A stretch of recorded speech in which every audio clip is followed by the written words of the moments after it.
나를 향해 하신다고 고백하며 바라보시기 바랍니다. 네.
오전에 읽었던 본문의 말씀 동일합니다. 데살로니가후서 2장 13절에서 17절입니다.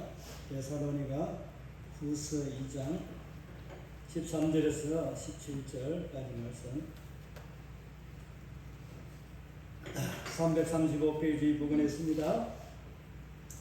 예, 우리 한 절씩 교독하도록 하겠습니다. 신약성경 데살로니가후서 2장 13절에서 17절까지 말씀입니다.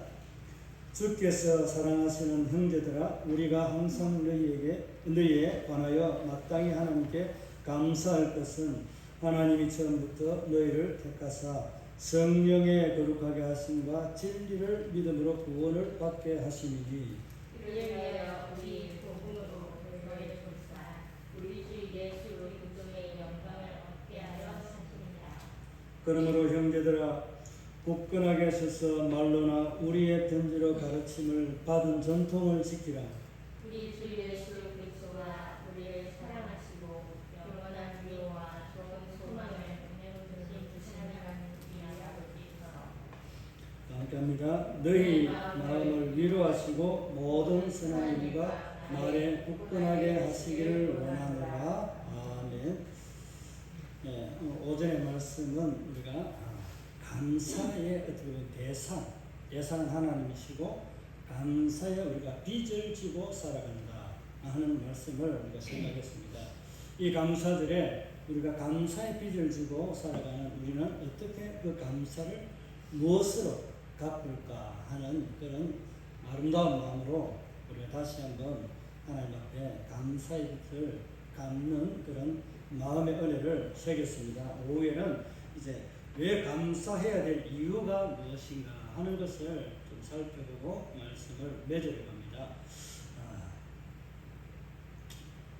우리가 성령으로 거듭났다, 거룩하게 되었다 하는 이런 말 하시잖아요, 그죠? 이 말의 이제 의미를 다르게 말하면은 영화롭게 되었다. 영화롭게 우리가 구원의 순서에 보면은 마지막 영화로운 단계가 있습니다. 이 영화로운 것과 성화의 차이점이 있습니다. 성화는 계속해서 지금 현재 내가 깨끗해지고 새롭게 되는 그런 의미가 있다면, 영화롭게 되는 것은 지금 현재도 영화롭게 되는 것도 있지만 미래의 완성, 그러니까 미래 완성형이 바로 이 영화롭게 되는 겁니다. 저와 여러분은 예수를 믿고 천국에 가는 그날 쉽게 하면은 영화롭게 됩니다. 다시 썩을 몸을 육신을 입는 것이 아니라 변하지 않고 썩지 않고 눈물과 애통과 고통이 없는 그 아름다운 하나님의 신부로서 천국에서 영원토록 하나님의 입에서 나오는 말씀으로 즐거워하며 살아가는 삶을 영화롭게 되었다 하는 것을 말씀합니다. 그러니까 성화의 차이는, 성화와 영화롭게 차이는 조금 다른, 의미는 비슷하지만 다르다는 걸 느끼겠죠. 그죠? 성화는 계속해서 우리가 반복적으로 계속해서 해야 될 현재 진행형이라고 하는 거예요. 그러니까 지금도 해야 되고 나중에도 해야 되고 계속해서 내가 성화가 되어져야 될 그런 존재입니다. 그러니까 우리 계속해서 거룩하게, 성화는 거룩하게 된다는 말입니다. 거룩하게 되는데 내가 죄에 묻을 수도 있고 이렇게 하기 때문에 이것을 회개해서 내가 그 죄를 씻고 깨끗하게 하는 이 옷을 빠는 것과 같은 것이 성화입니다. 무슨 말 이해가시죠? 이제 성화의 삶을 우리가 살아가야 되는데, 이 성화의 삶을 살아갈 때에 왜 우리가 그렇게 성화, 이제 거룩하게 살아야 될 것인가 하는 것을 생각하는 거예요. 그러니까 하나님 앞에 우리가 감사의 빚, 하나님 우리를 그 감사의 빚은 하나님께서 우리를 먼저 사랑하시고 우리를 택하시고 구원하여 주신 것, 이것이 우리가 하나님에 대한 감사의 빚을 졌다라고 그렇게 표현했다면, 오늘 그 감사를 어떻게 우리가 갚아야 되는가 하는 것을 말할 때에 결론은 좀 전에 말씀드린 것 뭔지 이해가나요? 성화입니다. 성화, 거룩하게 사는 것이 하나님 앞에 감사해야 될 이유이고 삶의 결론이 바로 감사를 거룩함으로 하나님 앞에 영광 돌리는 거예요. 그러면은 끝이 납니다. 그래서 오늘 우리가 하나님 앞에 거룩하게 되는 이제 방법이라고 하면 다 아시는 건데, 여기 있는 말씀을 통해서 우리가 조금 생각하면은 성령이 우리를 감동을 줘서 우리를 깨끗하게 하는 어떤 은혜를 주신 거잖아요. 그 성령으로 인해서 우리는 감화, 감동 받았다라고 이렇게 말하는 것처럼 우리가 성령으로 인해서 우리 안에 하나님이 예수님이 들어오게 됐습니다. 그래서 우리가 하나님을 받아들이는 저와 여러분의 마음이 깨끗해야 되는데 내가 깨끗하게 할 수 있는 능력이 없습니다. 저와 여러분이 없습니다. 그래서 깨끗하게 할 수 있는 것은 오직 무엇밖에 없다? 예수의 피, 예수의 보혈밖에 없습니다. 그분의 보혈을 믿는 저와 여러분에게 성령이 그것을 보시고 우리 안에 예수님을, 하나님을 모실 수 있도록 들어오시는 거예요. 들어오신 그분을 잘 모시기를 바랍니다. 대접을 잘 하시기 바랍니다. 손대접 잘 해야 됩니다. 이 손 말고. 성령은 손님이 아니고 내 안에 들어온 내주하시는 하나님이십니다. 손님은 왔다가 가버리지만은 성령은 내 안에 계십니다. 성령이 계신 분은 누가 계세요? 예수님이 내 안에 계십니다. 그래서 우리는 성령을 통해서 새롭게 거룩하게 되는 거예요. 이것을 성화라고도 이야기합니다. 그래서 이제 우리가 성화, 이 거룩하게 되는 이 은혜, 성령을 통해서 우리가 거룩하게 되는 이런 은혜를 우리가 누렸기 때문에 하나님 앞에 감사할 수밖에 없습니다. 이제 지금까지 말한 그 조건을 보면은 내가 하는 것이 아니라 누가 한다? 하나님이 행하시는 거예요. 그러니까 다르게 말하면은 하나님이 행하시는데 성령께서 우리를 거룩하게 하시는 거예요. 또 성령께서 내 안에 마음의 감동을 주어서 예수를 주라고 시인할 수 있고 말할 수 있도록 고백할 수 있도록 성령께서 내 마음을 주장하시는 거예요. 여러분이 하는 것 같으면 아닌 거예요. 다음에 시험 문제 한번 내볼까요? 여러분이 내가 예수를 주를 고백했습니까? 누가 고백하게 했습니까? 하면 답을 가르쳐 주는 거잖아요. 누가 하게 했습니까? 하면 분명히 내가 한 게 아니라는 게 나오잖아요. 예, 그리고 제가 또 문제를 내면 쉽게 그걸 잘 내줍니다. 답 가르쳐 주는 거랑 똑같아요. 맞죠? 그죠? 자, 우리는 그러니까 하나님 앞에 감사할 수밖에 없는 이유가 나는 부족하고 없지만은 아무 공로 없지만은 누구의 이름으로? 예수의 이름으로 내가 하나님 앞에 구원을 받았다는 사실. 하나님의 자녀가 되었다는 거예요. 그래서 오늘 13절에 보게 되면 뭐라고 말합니까? 주께서 사랑하시는 형제. 1장 4절 이 데살로니가 전서 1장 4절에는 하나님의 사랑을 입은 자들, 하나님의 사랑을 입은 자들이라고 했는데 여기는 하나님이 이제 바뀌었잖아요. 하나님인데 똑같은 하나님이신데 누가? 예수님, 주가 예수님이 살아가는 형제들. 여러분에게 오늘 지금 사도 바울 일행이 주가 사랑하는, 주께서 사랑하는 형제들아 라고 이야기하는 거예요. 저와 여러분 형제들이 안 하고 이제 이름을 부르면은 시간이 많이 가기 때문에 형제들이라고 그렇게 일축해서 말합니다. 그렇게 해도 서운하지 않죠, 그죠? 그럼 이름 불러드릴 거는 몇 명 안 되니까 그래도 시간 갑니다. 이렇게 하나님께서 우리를 사랑하는 것, 그것 때문에 우리는 하나님 앞에 감사하며 살아가야 됩니다.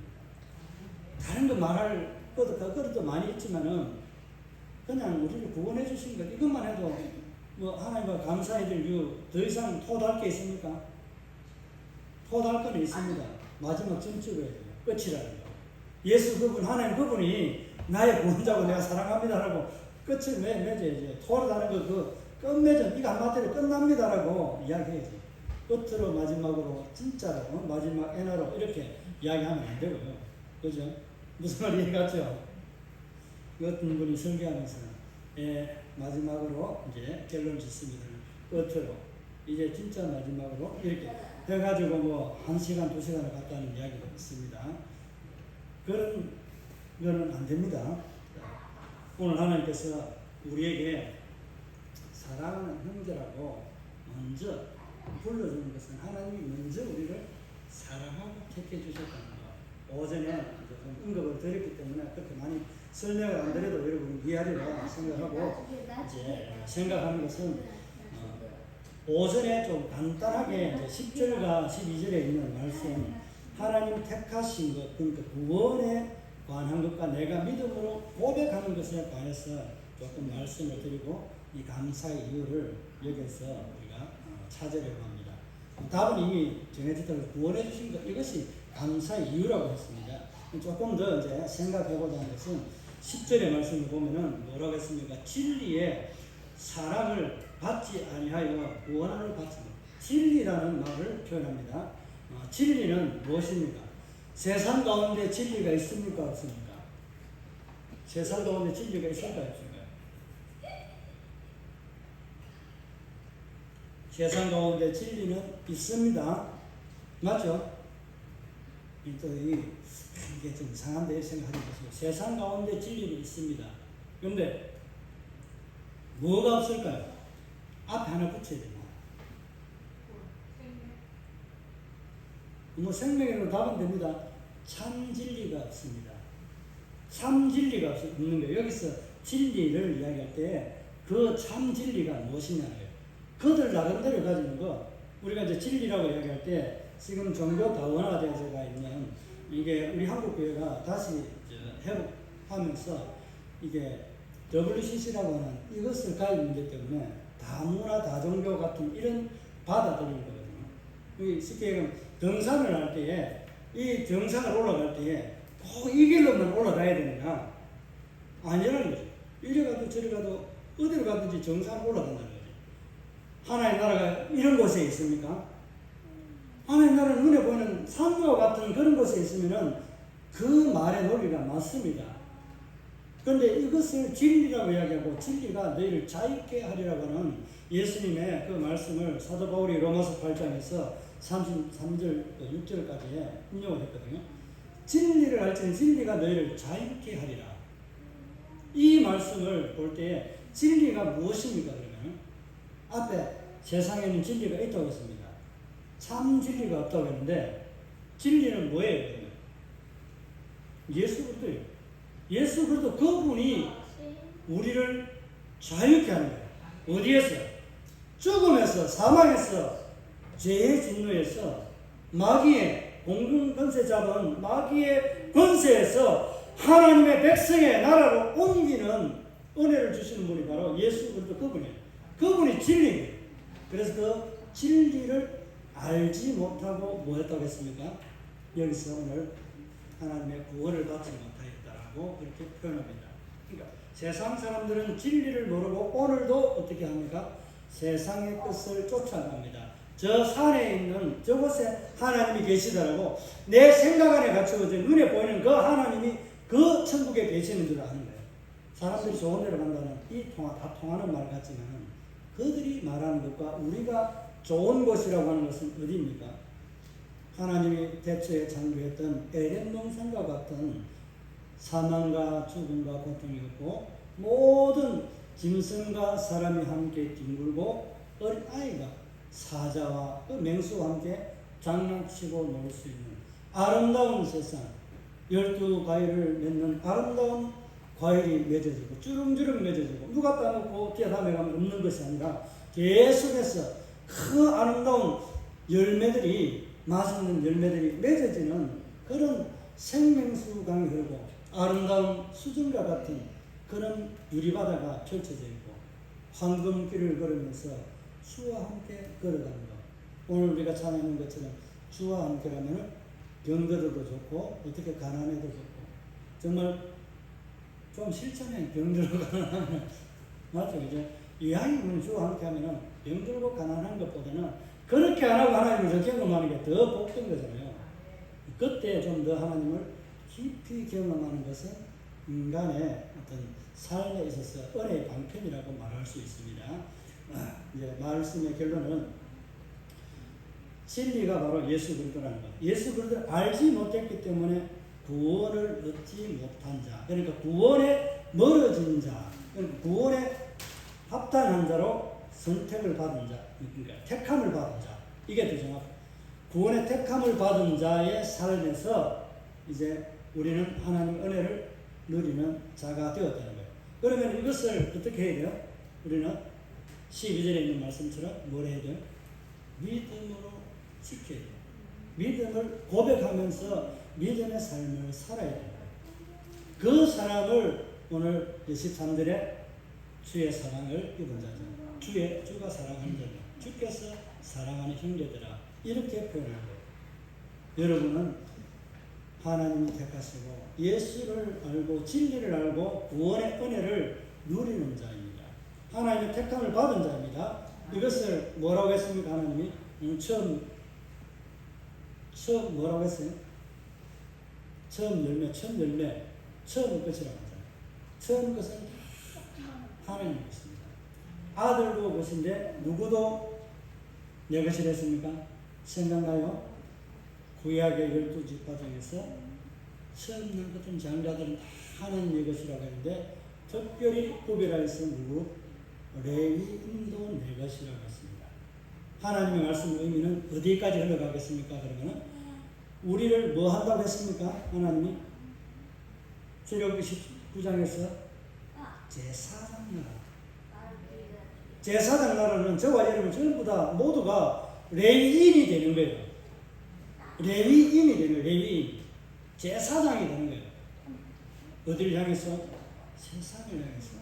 하나님은 그렇게 이스라엘을 선택했는데 그 은혜와 복을 차버리고 배반하고 하나님을 떠나고 멀어진 사람들을 사는 게 이스라엘입니다.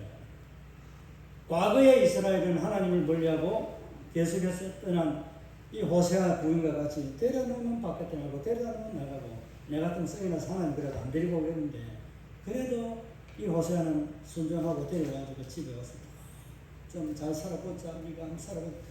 집 나간 여자 뭐가 좋아서 데려다 놓겠어요. 제 같으면 안 데려놔요. 제 같으면 안 데려다 놓는다니까요. 한 번은 데리고 두 번 데리고 좀 세 번 차면 안 데려와요. 하나님 마음 거스르잖아요. 우리는 이 호세아가 결혼해서 아내를 비유해서 그렇게 설명하고 있는데 정말 그렇게 했으면 호세아가 그걸 가만히 있었겠어요? 뿌리 나서 하나님을 대들었을 거예요. 제가 그런 마음이 드는데 호세아는 안 그랬을 것 같아요. 더 성나지. 하나님 결혼하라고 했는데 안 그렇겠어요? 하나님이 저와 여러분을 사랑하고 택해서 하나님 복 주시겠다고 너를 사랑한다고 잠잠히 내가 너를 안아서 날개 아래 품어서 내 겨드랑이 안에서 품어서 지켜 보호해 준다라고 언제까지? 내가 죽는 그날까지 보호해 주신다는데 그 사람 보호가 갑갑하다고 힘들어서 팔 걷어치고 나가는 거예요. 이 나간 자 다시 하나님 또 데리고 옵니다. 회개 안 해도 데리고 오고 회개해도 데리고 오고 하나님은 품어줍니다. 또 기다려줍니다. 그런 하나님의 사랑을 우리가 받고 자라고 했다는 거예요. 그러면 구약에 실패했던 하나님의 나라 제사장의 나라가 실패했는데 저와 여러분은 하나님의 제사장 나라의 첫 열매입니다. 하나님의 것입니다. 그러면은 어떻게 살아야 되겠습니까? 좀 막막하죠. 부담이 가죠. 그래도 우리는 하나님의 것으로서 하나님의 영광에 거룩함에 흠이 없는 자녀로 살아가야 됩니다. 우리가 그렇게 사는 것이 오늘 하나님께서 우리에게 요구하는 그런 삶이라고 볼 수 있습니다. 그래서 진리가 우리 안에 있습니다. 진리는 우리가 아는 것에 그치는 것이 아니고 진리를 통해서 우리가 영원한 생명을 얻게 되고 하나님 앞에 온전한 믿음의 삶을 살아갑니다. 이 말씀을 결론을 이제 맺겠습니다. 우리가 하나님 앞에 구원의 빚을 지고 살아갑니다. 한 가지 더 추가하면 사랑의 빚을 지고 살아갑니다. 그 구원의 사랑의 빚을 지고 살아가는 저와 여러분이 하나님 앞에 감사해야 될 이유가 바로 이 두 가지에 있습니다. 그럼 어떻게 우리는 감사해야 될까요? 이게 이제 우리의 삶을 두고 하나님 앞에 보답하는, 하나님 앞에 드리는 삶이에요. 어렵지 않습니다. 하나님 앞에 우리는 거룩하게 정결하게 사는 법을 배웠습니다. 말씀을 통해서 죄를 멀리하고 하나님을 떠나지 아니하면 됩니다. 하나님을 떠나지 않고 하나님 말씀 안에 매여서 소가 꽃비가 매여서 그 주위를 뱅뱅 돌듯이 그 비슷하게 그렇게 살아가는 거 아니에요. 소도 하나님과 가까이 가는 게 아니고 때로는 가지만 멀어지잖아요. 설명하라고 그런 거예요. 그와 같이 하나님 손에 하나님 주변에 맴도는 삶이 돼요. 그러기 위해서는 우리가 거룩해야 됩니다. 거룩하게 사는 삶을 살아야 되고 진리를 아는 것이 문제가 아니라 진리를 믿음으로 고백하는 이 두 가지입니다. 우리는 거룩하게 살아야 되고 진리를 알고 진리를 고백하고 믿는 삶을 살아야 됩니다. 그러니까 알고 믿고 이걸 떠나서 진리의 삶을 살아가는 겁니다. 다르게 말하면 예수님처럼 살아가는 겁니다. 이 삶이 우리에게는 부담스러울 수 있지만 하나님 앞에 이 맥추절이라는 이 의미가 마지막 타작이라는 의미가 있잖아요. 그죠? 어제 말씀드린 마지막에 주님이 재림하게 되면 아마도 맥추절을 기인해서 오시지 않을까, 겨울에 오시지 않을까라고 생각하시면 됩니다. 구약의 맥추절은 한 5월경쯤 됩니다.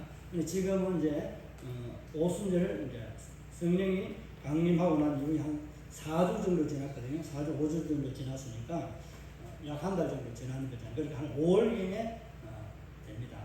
그 추수의 끝이, 마지막 끝이 오순절 맥추절이에요. 7주일절. 주님이 우리가 감으로는 이렇게 알지만 딱 이때 온다는 건 아닙니다. 또 가가지고 또 다른 데 가서 또 우리 목사님이 오순절 날 이때 주님이 재림한다더라. 그때만 쫑보고 앉아있으면 되겠다. 이렇게 생각하시면 안 됩니다. 아마도 1년 중에서 하나님의 그 연륜을 쫙 이래 쭉 행하시는 이런 것들을 보면은 그때쯤 다시 성령을 보내신 것처럼 주님 오신 것처럼 그때쯤에 오시지 않을까 하는 저의 추론이지 신앙은 아닙니다. 여러분에게 이제 종말이 가까워감을 인해서 신앙을 이렇게 기름을 준비한 5처녀와 같은 그런 삶을 사시라고 저도 그렇게 살자고 여러분에게 말씀을 드리는 겁니다. 무슨 말인지 알죠? 뭐 다르게 또 가서 또 참기름 준비하고 그래 하지 마시고 참기름은 천국을 다 필요 없습니다. 여러분의 기름은 등불은 무엇을 밝힌다? 중요한 거예요. 믿음으로, 누구를 믿음으로? 진리를 믿음으로, 예수를 믿음으로 여러분의 기름은 준비되었습니다. 다른 데가 살 필요 없어요. 무슨 말 이해하시죠? 예. 여러분에게는 이미 기름이 준비된 지혜로운 5처녀와 같은 준비된 믿음의 삶을 살고 있기 때문에 염려 걱정 없이 하나님 앞에 감사하는 삶을 살면 됩니다. 그 삶은 거룩하게 진리를 알고 믿고 행하는 것, 이것이 오늘 하나님 앞에 감사해야 될 이유고 그런 삶입니다. 아시겠습니까? 여러분 그렇게 사시기 바랍니다. 하나님의 그 택하심을 따라서 저와 여러분이 하나님 앞에 우리는 은혜와 복은 우리가 이루 말할 수 없이 크고 놀랍고 정말 많습니다. 그 사랑 하나하나 세어보면은 셀 수도 없고 다 고백할 수도 없을 만큼 하나님이 저와 여러분에게 주신 은혜와 사랑은 너무나도 크고 놀랍습니다. 하나님 앞에 감사하는 저와 여러분의 삶이 되시기를 바랍니다. 찬송가 304장입니다.